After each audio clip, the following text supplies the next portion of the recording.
आजकल के टाइम में किसी पर्सन को शेयर मार्केट की नॉलेज नहीं भी हो ना, वो पर्सन बिना आईपीओ अप्लाई करके बहुत अच्छा खासा प्रॉफिट कर लेता है। एंड मैंने भी जब अपना ट्रेडिंग करियर का स्टार्ट करा था ना, मैंने भी आईपीओ के थ्रू ही करा था। तो आज के सेशन में हम आईपीओ के रिगार्डिंग डिस्कस करने वाले हैं, तो लेट्स स्टार्ट। सो या IPO stands for initial public offering. IPO को जानने से पहले ना यार, दो चीज़ों को जानना बहुत ज़रूरी है, प्राइवेट कंपनी और पब्लिक कंपनी। प्राइवेट कंपनी क्या होता है? वो कंपनी जो स्टॉक मार्केट में लिस्टेड नहीं होती। स्टॉक मार्केट में लिस्टेड नहीं होती मतलब हम उसके शेयर्स बाय या सेल नहीं कर सकते, राइट। अब पब्लिक कंपनी क्या होता है? पब्लिक कंपनी होता है वो कंपनी जो स्टॉक मार्केट में लिस्टेड होती है, उनके शेयर्स हम सेल या बाय कर सकते हैं, राइट। अब आईपीओ क्या होता है, राइट। देखो, किसी भी कंपनी को जो प्राइवेट है उसको पब्लिक बनने के लिए ना एक प्रोसेस लगता है, वो प्रोसेस होता है आईपीओ, ठीक है। अब आईपीओ क्या होता है, समझ गए ना? मतलब किसी कंपनी को प्राइवेट से पब्लिक होने के लिए जो प्रोसेस लगता है, उस प्रोसेस को हम कहते हैं IPO. IPO stands for initial public offerings, right. अभी जो कंपनी प्राइवेट है ना, उसके जो शेयर्स है ना, वो उसके ओनर्स के पास हैं और उसके प्रोमोटर्स के पास हैं। बट अगर उस कंपनी को पब्लिक होना है ना, तो वो अपने कुछ शेयर्स पब्लिक को बेच देती है, जिससे वो पब्लिक कंपनी हो जाती है, राइट। और वो जो सारा प्रोसेस होता है वो होता है आईपीओ। अब हम डिस्कस करेंगे कि कंपनी को प्राइवेट से पब्लिक होना क्यों होता है। क्योंकि यार, कोई चीज़ प्राइवेट है उसमें स्ट्रेस कम है, रिस्पॉन्सिबिलिटीज़ कम है। बट रीज़न क्या होता है कि कंपनी प्राइवेट से पब्लिक क्यों हो रही है, राइट।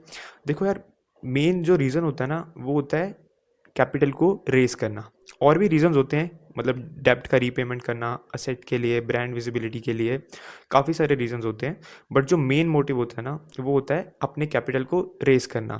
अब इमेजिन करो कि कोई कंपनी है जिसकी नेटवर्थ 50 CR है।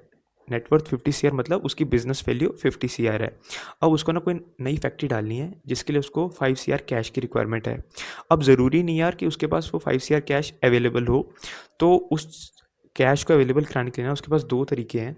या तो बैंक से लोन ले ले, ठीक है। अब जो अमाउंट उसने बैंक से ली होगी एज अ लोन, तो उस पर उसको इंटरेस्ट भी देना पड़ेगा, ठीक है। दूसरा वे है, कंपनी आईपीओ इंट्रोड्यूस करके खुद को स्टॉक मार्केट में लिस्ट करा सकती है, जिससे वो अपना 10% शेयर्स पब्लिक को सेल करेगी। 10% क्यों? क्योंकि 50 CR उसकी नेटवर्थ है और उसको 5 CR की नीड है, राइट। अब 10% उसने पब्लिक को सेल कर दिया है, उससे क्या होगा, उसको जो 5 CR की नीड थी वो अरेंज हो जाएगा, ठीक है। मेनली ये दो वेज होते हैं कैपिटल को रेस करने के। मतलब यार, आईपीओ लाने के पीछे कंपनी का पर्पस क्लियर है कि उनको पैसा रेस करना है, लेकिन हम आईपीओ में अप्लाई क्यों करते हैं? देखो, हमारा मोटिव क्या होता है? प्रॉफिट को अर्न करना। अब हमें पता है कि कोई कंपनी आईपीओ ला रही है, उससे उसका ऑब्जेक्टिव है फैक्ट्री सेट करना, जिससे वो अपना बिजनेस ग्रो करेंगे इन फ्यूचर। तो मैं अपना पैसा लगाऊंगा, अगर कंपनी ग्रो करती है, उसका बिजनेस ग्रो करेगा और मेरा पैसा भी ग्रो करेगा। अगर कंपनी को लॉस होता है तो मेरे को भी लॉस होगा, राइट। बट जो कॉन्टेक्स्ट हमारा यहाँ पर था ना, वो फैक्ट्री सेटअप से रिलेटेड था। अब मैंने इन्वेस्ट करा है, तो वैसा तो है नहीं कि यार मैंने आज इन्वेस्ट करा है, वो अगले 2 दिन में वो 2 दिन में कंपनी फैक्ट्री सेट कर देगी, है ना। फैक्ट्री 2 दिन में थोड़ी ना बनती है यार फैक्ट्री, इट टेक्स टाइम। तो जो चीज़ें मैंने यहाँ प्लान करी ना, वो लॉन्ग टर्म हो गया, कॉन्टेक्स्ट लॉन्ग टर्म हो गया ना इन्वेस्टमेंट का। तो मेरे को यही चीज़ करनी होती तो यार वो आईपीओ ही क्यों, है ना। वो चीज़ करने के लिए तो यार मैं कोई शेयर मार्केट में नॉर्मल शेयर परचेज कर लेता, उसमें लॉन्ग टर्म खेल लेता, है ना। तो why we apply in IPO, right. देखो, अब इस चीज़ को समझने के लिए ना हमें दो तरीके की मार्केट को समझना होगा, that is primary market and secondary market. देखो, प्राइमरी मार्केट ना वो जगह होती है जहाँ कंपनी पहली बार अपने शेयर्स पब्लिक को बेचती है, राइट। यहीं पर ही आईपीओ आता है। यहाँ इन्वेस्टर डायरेक्टली कंपनी से शेयर्स खरीदता है, मतलब जो हम पैसा देते हैं ना, वो सीधा कंपनी के पास जाता है। इसलिए आईपीओ का मेन मोटिव होता है कैपिटल को रेस करना, राइट। अब जो दूसरा होता है ना, सेकेंडरी मार्केट, वो होता है जब कंपनी ऑलरेडी स्टॉक एक्सचेंज पर लिस्टेड होती है, ठीक है। अब जो इसमें हम शेयर्स खरीदते हैं ना, वो हम डायरेक्टली कंपनी से नहीं खरीदते, वो एक इन्वेस्टर से दूसरे इन्वेस्टर को ट्रांसफ़र होता है। एंड जो हम पेमेंट भी करते हैं ना शेयर्स को बाई या सेल करने के लिए, वो एक इन्वेस्टर से दूसरे इन्वेस्टर के पास आता है, इसमें कंपनी का कोई रोल नहीं होता। तो आईपीओ में अप्लाई करने का मेन मोटिव है to buy shares directly from the company. अब ना कुछ फैक्टर्स होते हैं जिससे हम पता कर सकते हैं कि आईपीओ अच्छा है कि नहीं है, ठीक है। वो हम डिस्कस करेंगे अभी।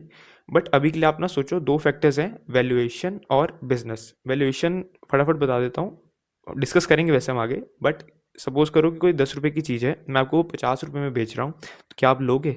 नहीं लोगे ना। मतलब जो चीज़ की वैल्यू 10 थी वो मैं 50 में सेल करूँगा, तो वो चीज़ ओवर वैल्यूड होगी, ओवर वैल्यूएशन हो गया उस चीज़ का। तो अगर सपोज करो अभी के लिए कि कोई शेयर आया, कोई आईपीओ आया जिसका वैल्यूएशन भी गुड है और उसका बिजनेस भी गुड है, तो हम उस आईपीओ में अप्लाई करते हैं आज, और उसमें एक शेयर जो हमें पड़ता है वो 10 रुपीज़ का पड़ता है। और जब 7 to 8 डेज़ का टाइम स्पेन हुआ है ना, उसकी लिस्टिंग हुई, तो at the time of listing वो 10 से 15 रुपीज़ का हो गया। तो हमें प्रॉफिट हुआ उस केस में, ठीक है। कुछ केसेस में हमारा आईपीओ के थ्रू पैसा डबल भी हो जाता है at the time of listing, और कुछ केसेस में हमें लॉस भी होता है, ठीक है। तो इन शॉर्ट आईपीओ गुड है, एंड 8-10 दिन में to earn good profit we apply IPO. Okay, अब जो ये गैप अप आया ना 10 से 15 रुपीज़ का, इसी चीज़ को हम कहते हैं लिस्टिंग गेन। अब आपके माइंड में आ रहा होगा कि ये गैप अप क्यों आया, एंड आईपीओ अच्छा है कि नहीं ये कैसे डिसाइड करें। So let's go for that.